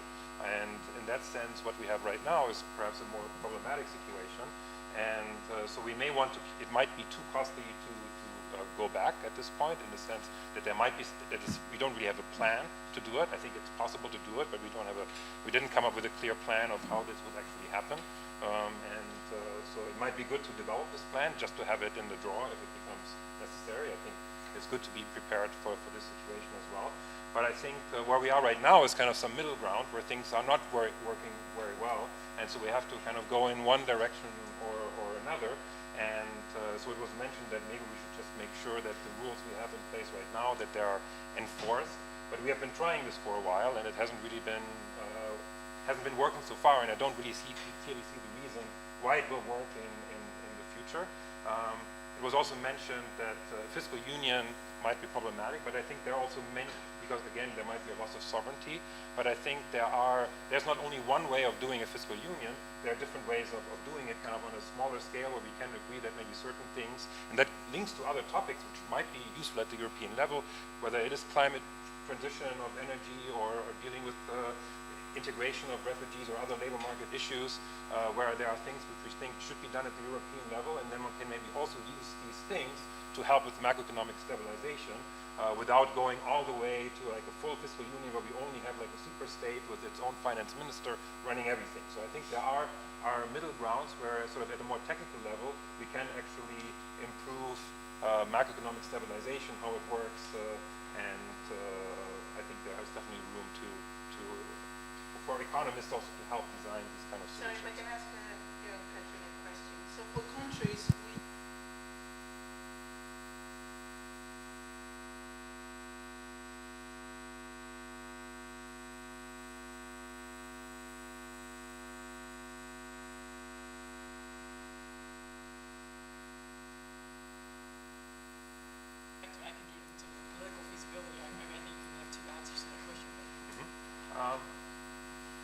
So it definitely has been an issue in terms of these kind of macroeconomic imbalances. So it was also raised that maybe in terms of macroeconomic imbalances, Greece wasn't doing enough about it, but one could equally well argue that Germany also hasn't been doing enough in terms of addressing its macroeconomic imbalances and dealing with its current account surplus. And also there's definitely one way of influencing the current account surplus. If Germany does actually decide to do a fiscal expansion, that would definitely also work against the current account surplus.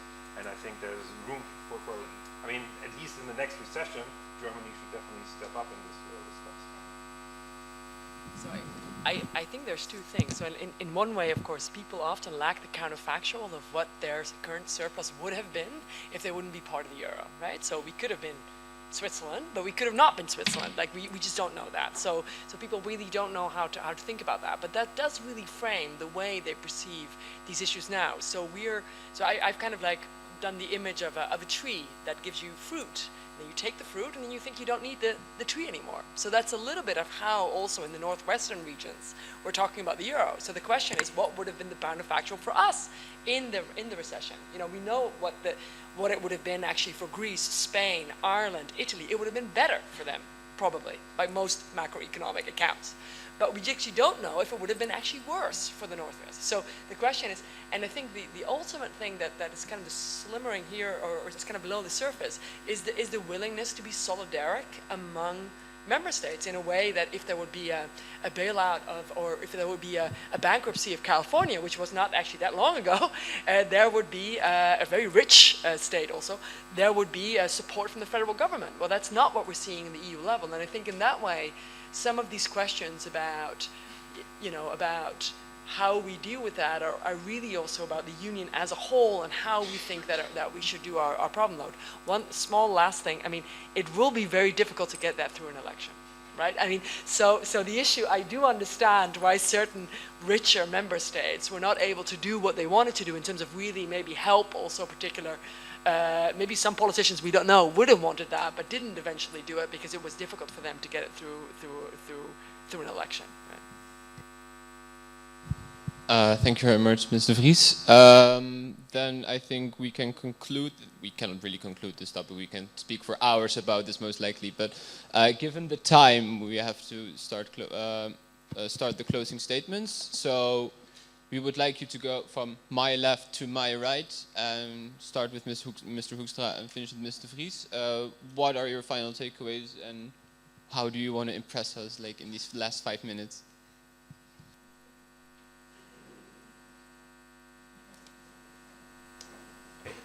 Great. Well, first of all, I hope you will all vote on the 23rd of May. And of course, I hope you will vote on the Socialist Party for a couple of reasons, especially that I think that all young people, high or low educated, need to be certain of a future, not of all these flexible contracts where young people now live in the eastern of Europe are dependent to travel here to the Netherlands to make a wage by picking tomatoes, but just by keep the people above those aims of the multinationals. So I hope that you will vote and follow me on the Twitter and social media next weeks, and let's stay connected.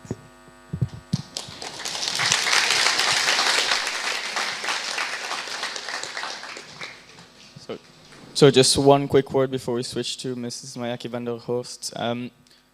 If you could keep it brief, because the idea is just after this, it's Q&A for the audience. So if you want to ask your own questions, just stay seated. After this round, it's your turn. It's always very difficult for a politician to keep things brief, but I will do my best. Well, I think my colleague here made a very good point. This is our time. This is the time of the youth. And I think this is where you can really make a difference in the future of the EU and in where we want to take the European Union forward to. So again, I encourage you, please come out. Let's change the numbers that we have seen in the past. And let's let our voices be heard. I think it was last year we had over 8,000 young people in Strasbourg discuss and determine the kind of EU that they want to see. And they came up with 100 ideas of the future of the EU that they see for themselves. So I encourage us to go back, because I took time to read that publication, and I believe there are a lot of sound ideas in there that needs to be implemented. So if you do want to see the changes that you guys have advocated for, then you need to go out, vote, and vote the right people in who will make sure that your ideas are implemented. For instance, the youth can also vote from the age of 16, and not just at 18. We have seen Greta scale up a whole global movement, and she's just 16. So these were some of the ideas that came up that, look, we can decide the kind of future we want as the youth. Let's not just keep it to talking, let's go out and act. And I hope that you will vote Christian Union as well. Thank you.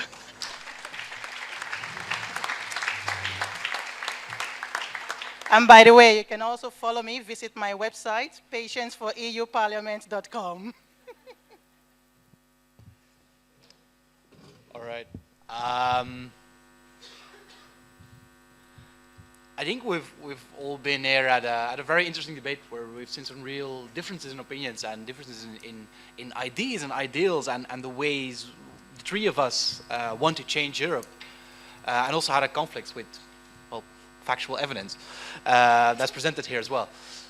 And I think what's very important is that we understand that it's 2019, that it's a time of choice and a time of change. It's more than 10 years since the Euro crisis, and we literally are the first generation that's really feeling the effects of climate change. That's probably also the last generation that can actually solve it. So in that sense, I want you to think. I want you to think before you enter that voting booth and look at what's presented as you as options. Are you going to go for the same nationalistic ideas that keep harkening back to this idea of sovereignty that especially a small country like the Netherlands never really had, to be honest? Or are you going to go and vote for parties that try the same old solutions that have been proposed ever since Karl Marx wrote his Communist Manifesto, and that all the proponents keep saying that was never fully implemented in the right way, but always end up with making people poor and providing the same horrible solutions in the end? Or are you going to vote for a European party that has a proven track record and that has mobilized billions of euros in a sustainable investment, that created 1 million jobs in the last 5 years and want to create another 5 in the next 5 years with proven economic plans and proven ideas and ways that we can really get businesses back to actually hiring people?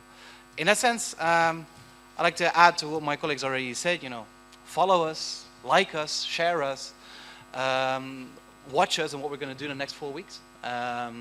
Be part of this moment, be part of this movement of young people who are going to change Europe, I hope.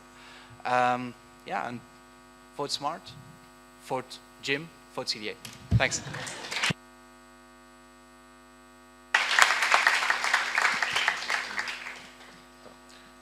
All right.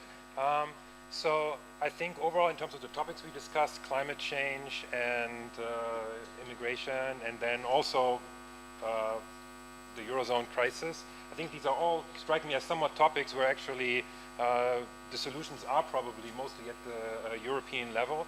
And I have heard some voices that maybe we don't want to interfere so much with the sovereignty of the member states, but in some sense, as long as the decisions at the European level also have enough democratic legitimacy, then I don't actually have a problem if those problems where actually we do need cooperation, international solution, that they are decided at the European level, and then the member states just have to deal with that as long as these are the topics.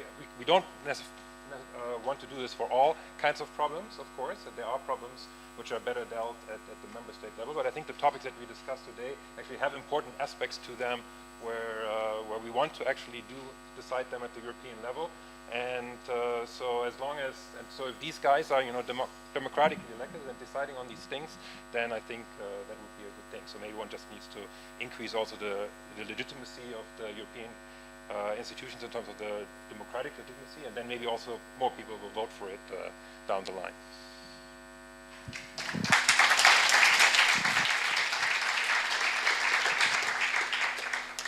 So I guess the most important thing is what was already said by everyone, I think, is vote. Like this is a fundamental right. There's people on the streets of Sudan trying to fight for this right to vote. And we're so complacent about it, right? So I think vote, number one, vote. And secondly, what I would also advise you to do if you want to, you don't have to listen to me, but in terms of what I wanted to advise you, is also go out, travel, meet other Europeans, see what you share, see also where you differ. Try to find out ways in which we could cooperate, right? And then we might differ about how we want to organize that cooperation, but go and cooperate. And I think the other thing is also just get informed. So try to find out what the European Parliament does, what the EU does, what your national members do. And I think the last thing is that many people dislike things coming out of their national capitals, but they don't often question the legitimacy of those institutions. They don't want to get rid of them. These are elections where certain people really want to get rid of European parliamentary institutions. The Front National, in their parliament, wants to get rid of the Commission, wants to get rid of half of EU institutions if it wanted to. So in that way, think about that. This is going to be really a crucial elections where it's going to be about the kind of Salvini vision, if you will, or the more nationalist vision versus the more maybe Macron cosmopolitan vision, wherever you stand there. But these elections are going to be important and they're going to shape Europe's future for a long time. And if you want some of these issues to be addressed, I think Björn and I kind of outlined that most of the scientific evidence suggests that these type of forms of international public goods need some form of cooperation at some level where people can actually exchange ideas and come up with policies. So vote, think about how you vote, and then also try to move around and try to understand what Europe is really made of at the people's level.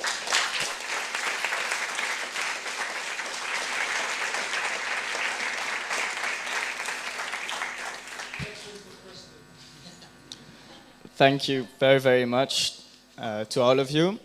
So now we have some time for some questions from the audience. So there's no wrong questions, just raise your hands. Okay, I see a lot, that's fine. Do you want to show me who to pass the mic to? Yeah, you can start with Noah, just over there. I have a question about a topic that hasn't actually really come up yet, which is how the EU should respond to external pressure, especially from the US and also Russia, with Russia also being a problem with election interference, since that has not come up yet. So I thought we could start maybe actually with the experts and then hear from the panel.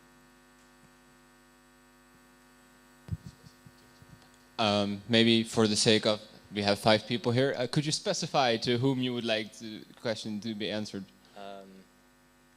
I'll start with Catherine. Well, I'm not an expert on interference, but those things are going to be interesting to watch. I do think that you're raising an important question about what is the place of supranational politics, of European politics in a world stage. So one of the reasons why these elections are so important is because there are a lot of other challenges going on. So which other, if you're so anti-EU, which can be totally fine, it's totally legitimate to be Eurosceptic and to want to mold the EU into something different. But would you prefer to go with Trump? Would you prefer to go with Putin? Do you what are alternatives to this? And I think that's a really good question, where the hegemon issue or other are coming up. So in that way, I think it's important to see that what's unique about Europe, what can be improved, but what is also there to be saved.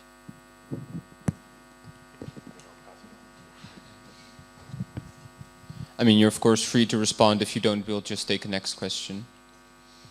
Well, the European Union started as a project to keep peace inside the European Union, inside the borders, but now it's getting like a super state, and so we're getting a threat to other large powers. So I guess that's not a very good thing. And the other side is, as we look at China, we don't want them to interfere here, but what we saw at the financial crisis was that we made Greece sell all their harbors and airports to the Chinese. So if we want them not to interfere, we should keep those state companies in our own hands. Thank you. We can switch to our next question. Yeah, Simba. Yeah, I wanted to ask Björn, you mentioned about the whole fiscal thing, that you could either go one direction to all currencies or another direction like in the USA. But given that that probably won't happen in the near future, why was it a problem, or why would it be a problem what Italy tried to do, have a greater deficit? Why would that be a problem? Because isn't that a way of trying to achieve greater fiscal stability when they don't have the mechanisms that they currently do? Well, I did actually want to make the point that the decision is not just between going back to having separate currencies and going all the way having a very centralized or large federal government like in the US. I think there are ways in between, especially if the goal is to have effective macroeconomic stabilization. Then it doesn't actually have to be all that big, but it has to be big enough to make a difference in a recession. And there are ways of doing it, for example, with a European level reinsurance for the unemployment insurance programs that we have, or some other types of fiscal stabilization mechanism where we pool like a limited amount of funds for certain purposes and then use them for fiscal stabilization. So it doesn't have to go all the way to the US. Then you mentioned Italy, but I think Italy is sort of like in a very difficult situation where their room to maneuver is very, very limited. And so it's not quite clear what the solutions in the case of Italy are going to be without any kind of help in terms of changing the way things are done at the European level. Thank you. Does maybe another panelist want to answer, or shall we switch to the next? Okay, the next question.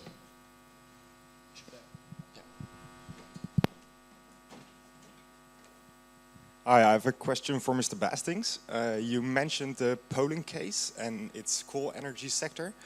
So also you mentioned you're from Maastricht and we have a lot of expertise in closing mines. Do you know that we solved that problem by emptying the ground in Groningen and importing more coal from Germany and Poland? And also Poland is one of the biggest exporters of coal to the Baltic states who don't want to import Russian oil. Now, Poland itself says it wants to solve this by building a nuclear power plant in 2025. How do you look at this, and do you think it's a good solution?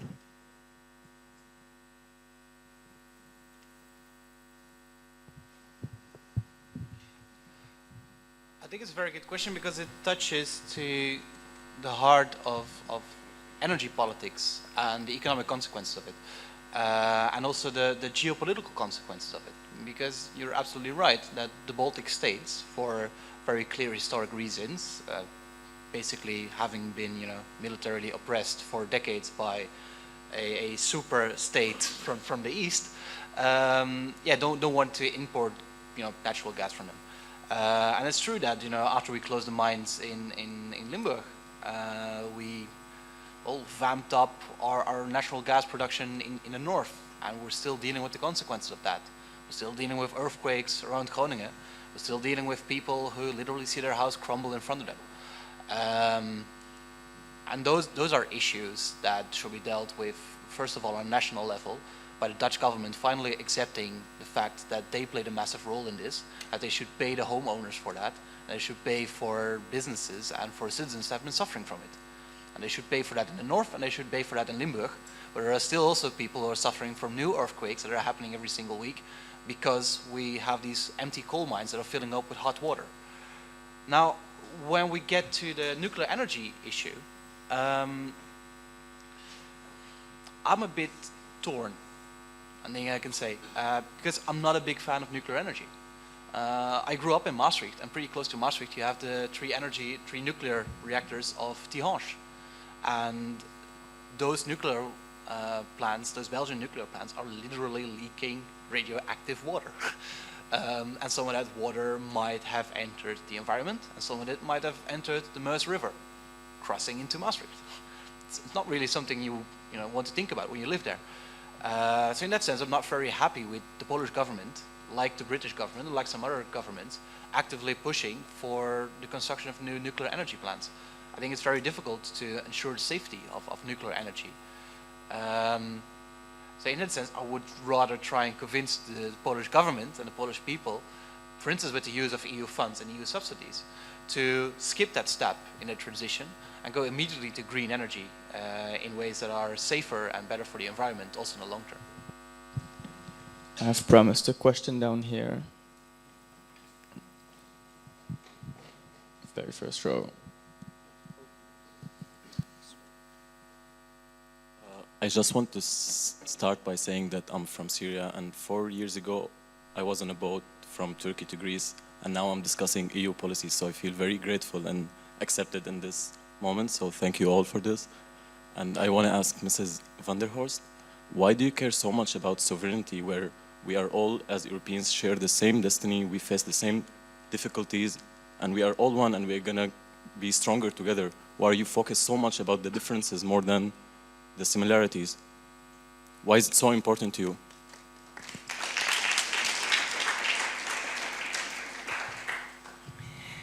Well, maybe I need to reiterate. I believe strongly in cooperation. And I think I have said that several times, and that's the position of my party, that as EU member states, as a union, we need to cooperate. And there are very many areas where we need to do that. But that said, we also need to give individual member states the opportunity to be able to decide for themselves also in areas where they believe that their national governments can actually act in the best interest of their people and not in disalignment with the EU, but at least because they understand also what their people want, and it's closer to their system, that they have that right to be able to decide on issues like healthcare, you know, and not cede all the power to Brussels. So I am saying, and my party is saying, cooperation is key. That is what we want. So we are not against having EU coordination or EU support. Yes, we believe in that. But we are saying that what we do not want is a super state where all powers are ceded to Brussels and the member states are not able to also speak up for themselves. So where it is important to cooperate, we should. In the areas of migration, in the areas of climate change, we should. But there are areas where individual countries should also be able to decide for themselves. I see you have a follow-up question, please. It's not a super state in a way that it's dictatorship. Like, countries are gonna decide for themselves. They are gonna elect who's gonna go to the European. So it's not like they are forced. Like, yeah. I do not think that we are so far apart in opinion. And I will say it again because I believe I need to reinforce that point. When I talk about sovereignty, it's really that countries, member states, on issues of national areas, of national policy, that they can decide it for themselves, discuss it at the EU level, but that not all powers, not everything needs to be ceded to Brussels. You know, in terms of migration, for instance, if some countries believe that, look, we do not have the manpower to be able to absorb, I mean, the idea is everyone should get a fair share of refugees when they come in. But if for reasonable reasons, and we understand it because maybe they do not have the manpower or they do not have, you know, the space or whatever it is, for whatever legitimate reason to be able to accept, then we need to have flexibility. We need to give that respect of sovereignty that they can also decide on what is important for them. But I am not against cooperation. And the Christian Union stands strongly for cooperation because we can benefit a lot as a union and make our union stronger. Thank you.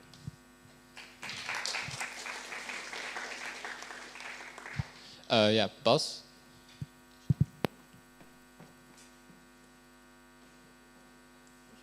So, I got a question from Mr. Bestings. So when we were talking about refugees, you appraised European cooperation with wannabe dictators as Erdogan in Turkey or leaders in the northern part of Africa, where we can give refugees the opportunity to legally enter the European Union. You also wanted to welcome refugees with open arms and provide their basic needs within the European Union. At the same time, funny enough, you're working with Orban in the same European fraction, which actually is closing the borders of Hungary, building fences to prevent refugees coming into the EU and prevent providing them basic needs. It's a simple question. When did the Christian Democrats lose their basic norms?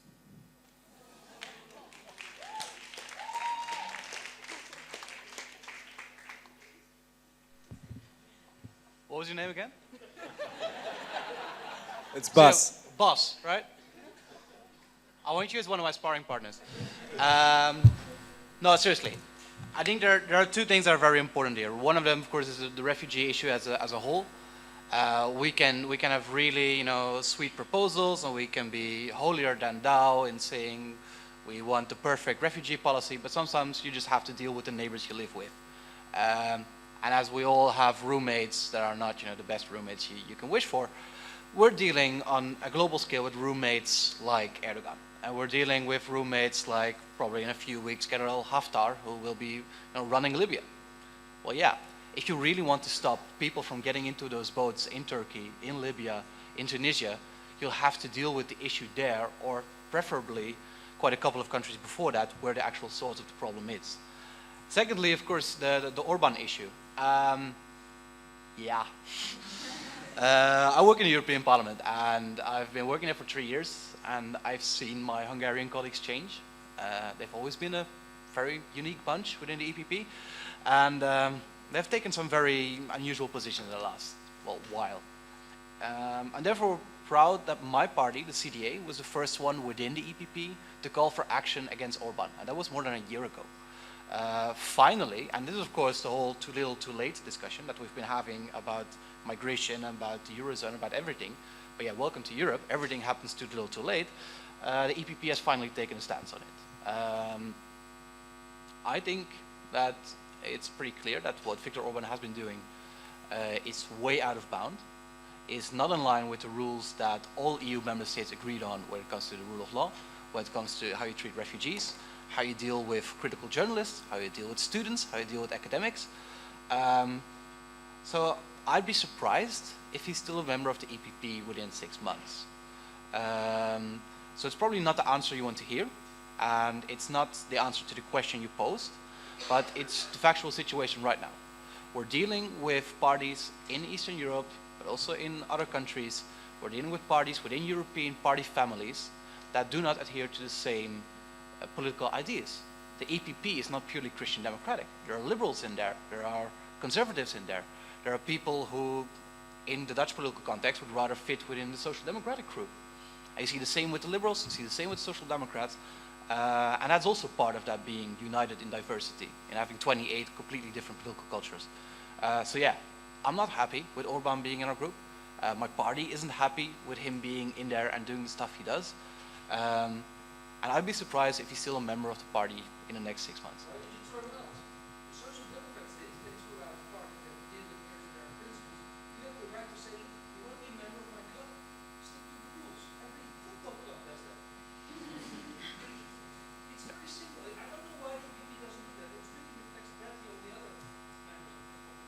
And also why the Spitzenkandidaten doesn't do that.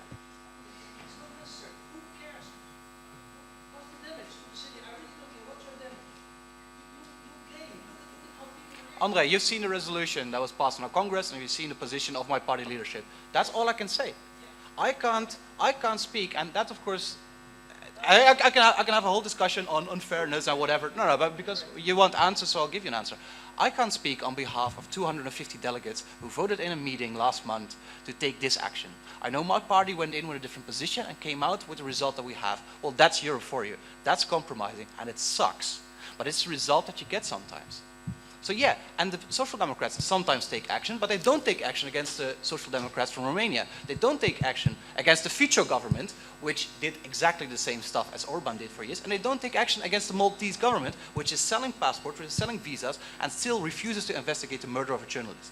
That's the Europe we're dealing with, that's the different political cultures, and that's something I hope the next European Commission is going to take action on, because for Christ's sake, the state we're in is ridiculous.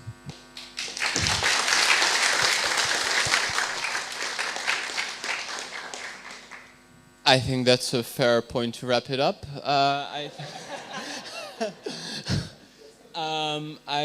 Then let's go to our closing, and then afterwards there's a ceremony. Michiel?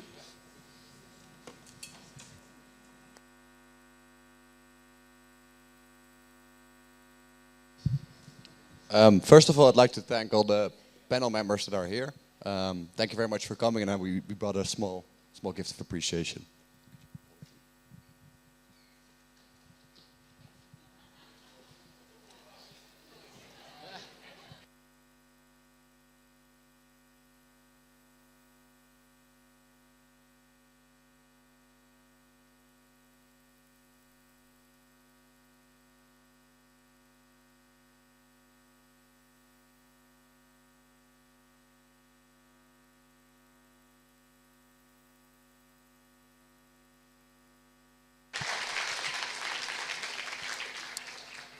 I'd also like to thank a few people who helped us along the way.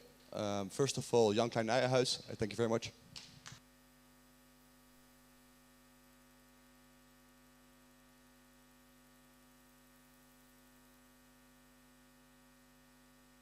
Then also I'd like to thank André Kaal, who's right here.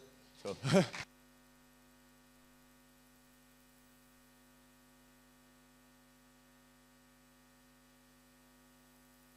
And then last but certainly not least, I'd like to thank the Political Science Department for bringing up the idea of this whole event, also helping us with some funding.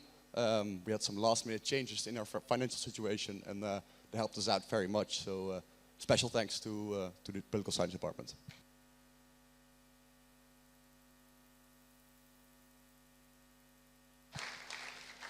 Then I'd also like to thank all of you for coming in such great numbers.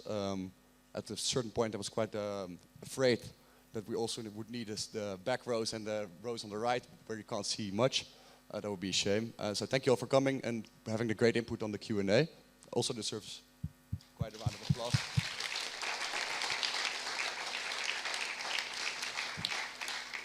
Those of you who are definitely not finished yet talking about these subjects or have any questions yet, please join us in our reception at the social room, the members lounge of AILS. It's in HG2A03. Yeah. But Thomas is going to walk there right now, so if you want to come and have a drink with us or have some food with us, then please follow Thomas. Thank you very much.